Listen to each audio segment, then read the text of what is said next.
Allah Ta'ala a dit, ô vous qui croyez, si un dévoyé vous apporte une nouvelle, faites preuve de circonspection. Analysez cette information, voyez clair, de crainte de porter atteinte à des innocents par ignorance et d'éprouver ensuite des regrets pour ce que vous avez fait. Allahu Akbar. Dans ce verset, Allah Ta'ala nous demande de vérifier l'information quand elle vient de qui? D'un fasiq, un pervers. Un pervers, c'est quelqu'un qui est connu pour faire les grands péchés. D'accord? C'est quelqu'un qui est loin de l'obéissance à Allah subhanahu wa ta'ala. Cheikh Al-Uthaymin, rahimallah, il dit que si l'un des dévoyés apporte une nouvelle, il ne faut ni la rejeter ni l'accepter d'emblée. Mais il va falloir quoi? En vérifier l'authenticité. Donc ça, c'est le réflexe qu'on a quand un pervers il nous ramène une information. C'est de vérifier l'authenticité de l'information. Maintenant, si cette personne n'est pas perverse, mais une personne quoi? Pieuse, juste, fiable, intègre. Comment est-ce qu'on doit réagir? La règle, c'est qu'on prend d'elle l'information sans vérifier. Ok? Mais ce n'est pas dans tous les cas. Parce que dans certains cas, il faudra un certain nombre de témoins. Un seul témoignage ne suffira pas. Comme les cas de fornication, où il faut prouver cela dans notre religion avec 4 témoins. Pareil pour le meurtre, il faut 2 témoins. Pour le vol, il faut 2 témoins. Donc un seul témoin ne suffira pas. Vous suivez? Et subhanallah, aujourd'hui, quand on a une information, notre réflexe, c'est de se précipiter, se hâter, de faire des conclusions, de relayer l'information, de la partager sans avoir vérifié l'authenticité de l'information. Et ça, le fait d'être hâtif de cette manière-là, ça vient du diable. Dans le hadith rapporté par l'imam Abu Ya'la, d'après Anas, le prophète sallallahu alayhi wa sallam a dit, la réflexion avant d'agir vient d'Allah. Écoutez bien s'il vous plaît. Il a dit, at-ta'anni min Allah, wal-ajalatu min ash-shaytan. Il a dit, la réflexion avant d'agir vient d'Allah, tandis que la précipitation vient de Shaytan. Je vous le dis, je le répète, les informations quand elles circulent par WhatsApp, sur Internet, etc., les gens reçoivent l'info. Malheureusement, un grand nombre ne prend pas le temps de vérifier l'information. Vérifier et s'assurer de l'authenticité des informations fait partie des qualités des musulmans et des enseignements du miséricordieux, subhanahu wa ta'ala. C'est également une pratique encouragée par le maître des hommes, notre bien-aimé Muhammad, sallallahu alayhi wa sallam. En effet, la vérification et la prudence permettent de préserver les vies. Combien de fois des informations circulaient rapidement et à la fin, qu'est-ce qui s'est passé? Des disputes qui ont tellement gonflé que des gens ont été tués injustement. Donc, la vérification et la prudence permettent de préserver les vies, de protéger l'honneur. Le prophète, alayhi salatu wassalam, vous connaissez probablement tous l'histoire de Hadithatul Ifk, n'est-ce pas? Lorsque Aïcha, la femme du prophète, elle était accusée d'avoir commis l'adultère avec qui? Avec Safwan, radiyallahu anhu. Subhanallah, vous savez pendant combien de temps cette rumeur a circulé sans que Allah Ta'ala révèle l'innocence de Aïcha? Combien de temps? Non, oui, 1 mois. 1 mois, 1 mois. On a attaqué l'honneur de Aïcha. Chose qui, bien évidemment, comme vous le savez, a profondément touché le prophète alayhi salatu wassalam. Une rumeur, ça peut détruire un couple, une famille. C'est très dangereux. Ce n'est qu'après 1 mois qu'Allah subhanahu wa ta'ala a innocenté Aïcha en révélant des versets dans Sourate An-Nur. La vérification et la prudence permettent de préserver les vies, l'honneur, le sang, de garantir les droits des individus et des communautés, d'éradiquer les causes de conflits. Combien de fois des informations ont circulé et elles ont été la cause d'un divorce, d'une grande division au sein d'une famille ou entre amis. dans une association, dans une mosquée. Parce que l'information, elle vient et tu prends tout pour argent comptant sans vérifier. Est-ce que cette information est vraie ou fausse? Et ça, mes frères et mes sœurs, il va falloir qu'on craigne Allah et qu'on change notre comportement. Quand on reçoit une information, il ne faut pas être hâtif. Il faut prendre le temps d'analyser cette information. À travers la vérification et la prudence, la vérité se distingue du mensonge. Le véridique se distingue du menteur. Que nous sommes en besoin de cette noble qualité dans un temps où les accusations sont lancées à la légère et où les rumeurs, les images et les vidéos sont diffusées sans vérification ni discernement. Wallahi, combien de personnes nobles ont été accusées par des personnes perverses. Et malheureusement, beaucoup de gens ont relayé l'information, ils ont pris ça pour argent comptant. Ne soyons pas ces relais qui relayent des informations sans les vérifier. Jamais. Jamais.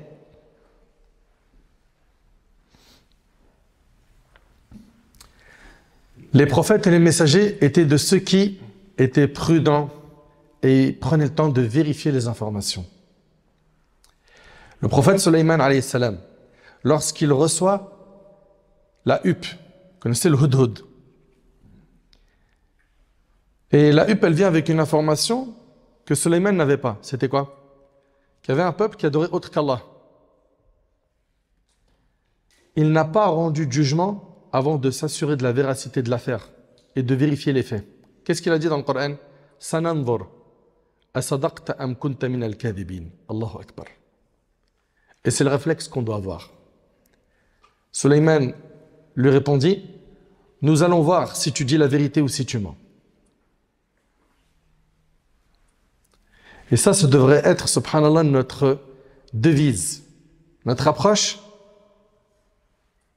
ça devrait être celle de nos prophètes. Nous allons voir si tu dis la vérité ou si tu mens. Si chacun d'entre nous faisait ce travail, les médisances et les disputes cesseraient. Nous allons voir si tu dis la vérité ou si tu mens. Oui, c'est comme ça qu'on doit agir. Pourquoi? Parce que tu m'as donné une information. Peut-être que tu t'es trompé. Peut-être que tu as mal compris. Peut-être que. Et notre prophète, sallallahu alayhi wa sallam, lui, qui est notre modèle, il prenait soin de bien vérifier les informations. Lorsque Ma'az, le hadith il est rapporté par l'imam Muslim, il vient le voir pour lui dire qu'il a commis l'adultère. Ce compagnon, il dit au prophète sallallahu alayhi wa sallam, purifie-moi. Il veut que le prophète sallallahu alayhi wa sallam lui applique la sanction. Le prophète sallallahu alayhi wa sallam va questionner en disant, est-il atteint de folie? Il vérifie. Est-ce que cette personne-là est normale ou pas? Ensuite, il va dire, a-t-il consommé de l'alcool? Tout ça, c'est pourquoi? Pour bien vérifier l'état de cette personne. Ensuite, il lui dit, as-tu commis la fornication? Peut-être que tu as fait autre chose. Et ce n'est qu'après les vérifications que le prophète sallam lui a fait appliquer une peine. Taïb. Ce qu'il y a à retenir ici, c'est que le prophète sallam a pris soin de s'informer sur l'état mental et les conditions de cette personne avant de prononcer un quelconque jugement à son sujet. Mais vous allez me dire, ok mon frère, on a compris qu'il faut vérifier. Mais c'est ça notre devoir quand il a une accusation? Non. Quand il a une accusation envers un de tes frères ou une de tes sœurs, s'il vous plaît, enregistrez ce que je vais vous dire. La première des choses, quand il y a une accusation envers quelqu'un, et c'est souvent le cas sur Internet, n'est-ce pas? Ceux qui connaissent TikTok, Twitter, etc., ça fuse assez régulièrement. Eh bien, la première règle, quand il y a une accusation sur un de tes frères, une de tes sœurs, c'est quoi? Ne pas te mêler de ce qui ne te regarde pas. Est-ce que ça, on peut l'enregistrer, s'il vous plaît? Ne te mêle pas de ce qui ne te regarde pas. tu vas te retrouver à participer à des calomnies, à des mensonges, à augmenter tes péchés pour une histoire qui ne te concerne pas. Rappelez-vous que le prophète sallam, il a dit, savez-vous qui a fait faillite? Celui qui a fait faillite, c'est pas celui qui n'a plus d'argent. Le prophète sallam, il a dit, celui qui a fait faillite, c'est celui qui viendra le jour du jugement avec des prières, jeûnes, sadaqa. Il a fait des efforts dans les adorations, mais il viendra après avoir insulté un tel, après avoir frappé un tel. Il a pris les biens d'un tel, etc., etc. Qu'est-ce qui se passera le jour du jugement? Il devra rembourser ses victimes avec ses hasanats, ses bonnes actions. Ça veut dire que, subhanallah, tu as œuvré dans ta vie, tu as fait des umrah, tu as fait du dhikr, des prières, tu as lu le Coran, tu as appris des sourates, etc. pour à la fin distribuer les récompenses de tes bonnes actions à tes victimes. Tu n'aurais pas pu garder le silence, te taire?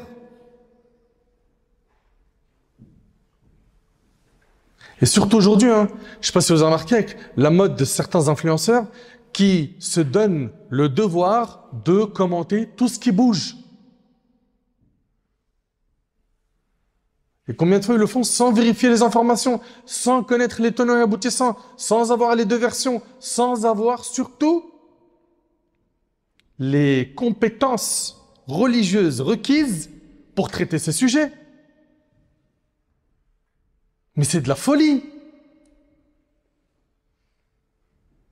Dans le hadith de celui qui a fait faillite, si les victimes ne trouvent plus de bonne action chez toi, ils prendront leurs péchés et ils les mettront dans ton compte et tu seras jeté dans le feu. Mais c'est terrible. Mêle-toi de ce qui te regarde. Ouais, un tel parmi les stars, parmi les influenceurs, parmi les imams, parmi ceci. Mêle-toi de ce qui te regarde. T'as vu ce qu'ils ont dit sur lui, t'as vu ce qu'ils ont dit sur elle, c'est grave, c'est pas possible. Il y a des screens, il y a des audios. Mêle-toi de ce qui te regarde. Abu Huraira radiyallahu anhu a dit, le prophète sallallahu alayhi wa sallam a dit, fait partie de l'excellence de la soumission d'une personne envers Allah, le fait de délaisser ce qui ne le regarde pas. C'est rapporté par Tirmidhi et d'autres. Et écoute ce qu'a dit le Hassan al-Basri, rahimahullah, ce grand savant parmi les tabi'in. Il a dit, l'un des signes qui indique qu'Allah s'est détourné du serviteur, Allah barik fikum, s'il vous plaît, soyez concentrés sur ce qui arrive. L'un des signes qui indique qu'Allah s'est détourné du serviteur, c'est le fait qu'il s'occupe de ce qui ne le regarde pas. Tu t'occupes de ce qui ne te regarde pas, c'est un signe qu'Allah s'est détourné de toi. Ça te fait rien d'entendre ça? L'essentiel, c'est que tu as toujours de l'argent, ta cote sur le net n'a pas bougé, c'est ça le plus important? Ou c'est la satisfaction d'Allah? Mais on est musulmans. On ne peut pas rester insensible après avoir écouté de tels propos. Al-Hassan al-Basri a dit, rahimahullah, l'un des signes qui indique qu'Allah s'est détourné du serviteur, c'est le fait qu'il s'occupe de ce qui ne le regarde pas. Mes chers frères, mes chères sœurs, vous avez des informations qui circulent dans vos téléphones, par WhatsApp, Telegram, SMS, ou sur les réseaux sociaux que vous regardez. Quel doit être notre réflexe quand on voit des accusations? J'écoute, premier réflexe. C'est quoi? Ne pas te mêler de ceux qui ne te regardent pas. Deuxièmement, si l'affaire te concerne, sache que tu as le devoir de vérifier l'information, comme on le dit depuis le début. Mais pour cela, il faut des outils qui sont inexistants chez un nombre incalculable de ces et celles qui accusent. Il va falloir connaître les règles concernant les témoignages. Savoir qu'est-ce qui représente une preuve dans la religion. Selon Abdullah ibn Abbas, le prophète sallallahu alayhi wa sallam a dit, si l'on accordait aux gens toutes leurs réclamations, écoutez bien, si l'on accordait aux gens toutes leurs réclamations, il y aurait des gens qui réclameraient les biens et la vie d'autrui. Vous entendez le hadith? Si l'on accordait aux gens toutes leurs réclamations, il y aurait des gens qui réclameraient les biens et la vie d'autrui. C'est quoi la règle? Cependant, Prophète il a dit Al-bayyina ala al-mudda'i wal-yamin ala man ankar. Au plaignant de fournir la preuve et à l'accusé qui nie de témoigner sous la foi du serment. Le hadith il est rapporté par Al-Bayhaqi et d'autres. Très bien. Qu'est-ce qu'il nous dit le hadith? Il nous dit qu'en islam, celui qui accuse, il doit amener une preuve. Celui qui accuse, on l'appelle le plaignant. Lui, il doit amener une preuve. Et celui qui est accusé, dans le cas où le plaignant n'apporte pas de preuve, qu'est-ce qu'il lui demandait en islam pour prouver son innocence? C'est quoi? C'est de jurer par Allah. Il dit, je le jure par Allah, que je ne lui ai pas pris son bien. Dans l'absence de preuve du plaignant, dans notre religion, le serment fait par l'accusé, le serment fait par la victime qui s'est fait accuser, suffira. Vous suivez? Et s'il refuse de jurer, on demandera au plaignant, lui, de jurer. Il se peut également que celui qui a accusé, le plaignant, n'avait pas une preuve en particulier qu'il a réussi à avoir par la suite, après que le juge ait jugé en faveur de qui? De celui qui est accusé. Est-ce qu'on reprend l'affaire du début ou pas? Oui. Ok? Plein de choses. Il faut connaître c'est quoi une preuve. Il faut connaître combien faut-il de témoins dans tel et tel cas de figure. Parce que dans certains cas de figure, 2 témoins suffiront. Dans certains cas de figure, c'est 1 témoin plus des serments, il va jurer par Allah. Dans certains cas de figure, ça sera 4 témoins. Mais il faut connaître ces choses-là. Il faut connaître les caractéristiques que doivent avoir les témoins. Est-ce qu'on prend le témoignage de n'importe qui? L'imam Ahmad, par exemple, rahimahullah, il n'acceptait pas le témoignage de quelqu'un qui ne prie pas salat al-witr. Il dit, celui qui ne prie pas le witr, on ne prend pas son témoignage. À l'époque des pieux prédécesseurs, ils étaient fermes. Sur quoi? Sur les critères et les caractéristiques que doit avoir le témoin. On ne prend pas le témoignage de n'importe qui. Il ne suffit pas que ce soit quelqu'un qui est connu pour être une bonne personne pour que forcément sa parole soit prise en compte. Il y a des caractéristiques. Est-ce qu'on les connaît? Est-ce qu'on les a étudiées dans les livres de fiqh? Dans les livres de jurisprudence islamique? Dans le cas où on n'a pas le nombre de témoins suffisant, qu'est-ce qu'on fait dans notre religion? Des questions, il y en a beaucoup. Et malheureusement, les gens ne cherchent pas à étudier ces sujets. Et ils se prononcent et ils donnent leur avis sur tout. La règle, c'est qu'un péché secret reste secret. Le prophète nous a enseigné que celui qui cache les défauts de son frère, Allah lui cachera les siens dans cette vie et dans l'autre. Et dans certains cas, il est permis de dévoiler les péchés de quelqu'un. Dans quelles conditions? Quelles sont les exceptions à cette règle? Connais-tu ce chapitre? L'as-tu étudié? As-tu écouté les 2 versions? Abu Daoud et Nasaï ont rapporté que le prophète sallam envoya Ali radiyallahu anhu au Yémen en tant que juge et il lui recommanda: lorsque 2 parties en litige s'assiront devant toi, ne rends pas ton jugement avant d'avoir entendu l'autre partie. Le béaba pour régler un litige, c'est d'écouter les 2 versions. Non, aujourd'hui, un tel a dit, khlas, ça suffit. Elle a juré par Allah. Elle nous a dit qu'elle a des preuves. Il a dit qu'il a des preuves. Elles sont où les preuves? Tant qu'il n'y a pas de preuve dans une accusation envers un de tes frères, envers une de tes sœurs, il est innocent jusqu'à preuve du contraire. Vous entendez ou pas? Tant qu'un de tes frères, une de tes sœurs qui est accusé, on ne t'a pas fourni de preuve le concernant, il est innocent jusqu'à preuve du contraire.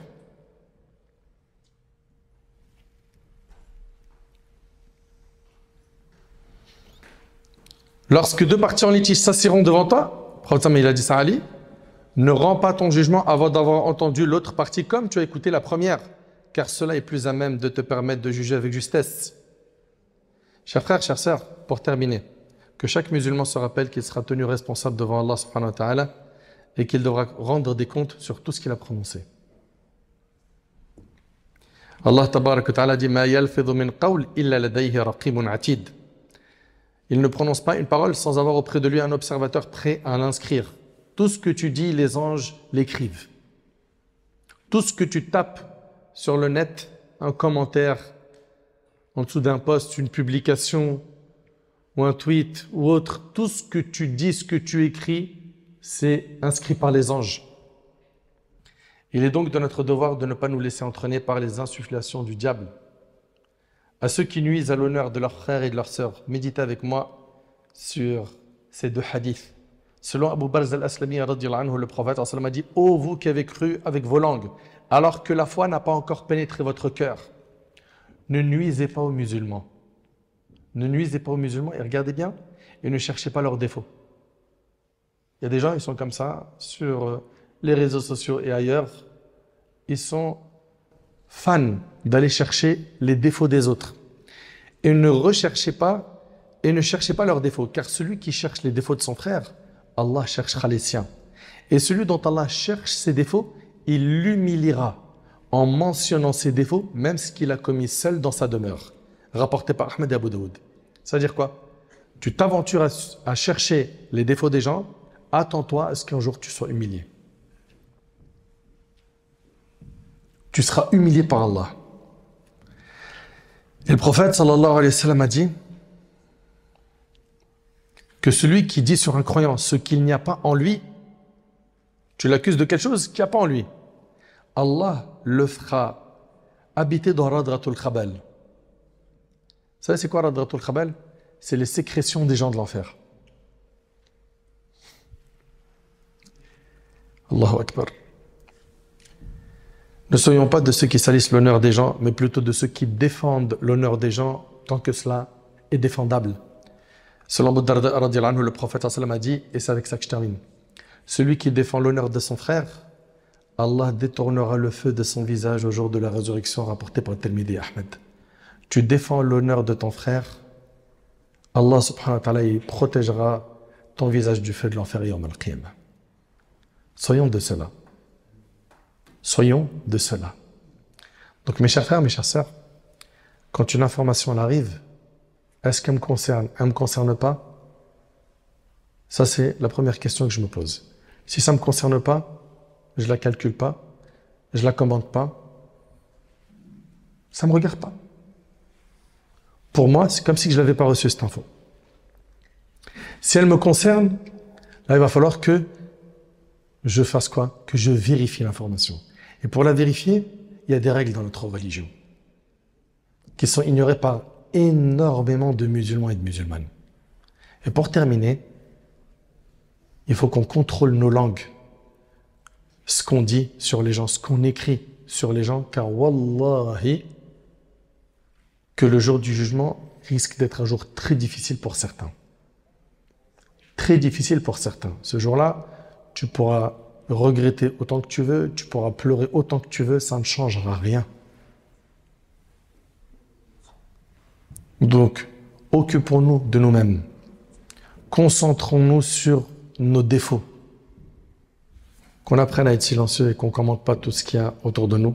Ça nous permettra de sécuriser nos hasanat le jour du jugement. Car autrement, tu vas te retrouver à les distribuer pour d'autres. Vous savez, ces personnes-là qui calomnient, qui déchirent l'honneur des gens sur le net, si seulement ils réalisaient à quel point ils sont en train de distribuer leurs hasanat, ils ne s'en rendent pas compte. Al-Hassan al-Basri, rahimallah, quand on l'a informé qu'il y avait des gens qui parlaient de lui en mal, il a offert des dates. Il a dit, mais parvenu que vous étiez en train de me distribuer vos hasanat. C'est un cadeau que vous faites aux gens que vous calomniez. Vous êtes en train de vider votre compte de hasanat et vous les transférez. Vous faites des hajj, des umrah, vous lisez le Coran, vous faites des bonnes actions, etc. pour à la fin distribuer vos bonnes actions. Craignez Allah, repentez-vous. Et quand on se repent d'une médisance, écoutez attentivement s'il vous plaît. Cheikh Al-Uthaymin, il a dit que si la personne a été informée que tu as parlé d'elle en mal, il faudra lui demander pardon à elle. Tu demandes bien évidemment pardon à ton Seigneur Jalla fi'ala. Et là où tu l'as évoqué en mal, tu l'évoqueras en bien. Par contre, si la personne n'est pas informée que tu as parlé d'elle en mal, tu n'as pas le devoir d'aller la voir et de t'excuser. Par contre, tu demanderas pardon à ton Seigneur Jalla fi'ala, tu te repens, et là où tu as parlé d'elle en mal, tu parles d'elle en bien. Enfin, j'implore Allah subhanahu wa ta'ala de nous guider, de nous pardonner, d'améliorer notre comportement. J'implore Allah subhanahu wa ta'ala de faire de nous des pieux. J'implore Allah subhanahu wa ta'ala de faire que ce rappel nous soit utile.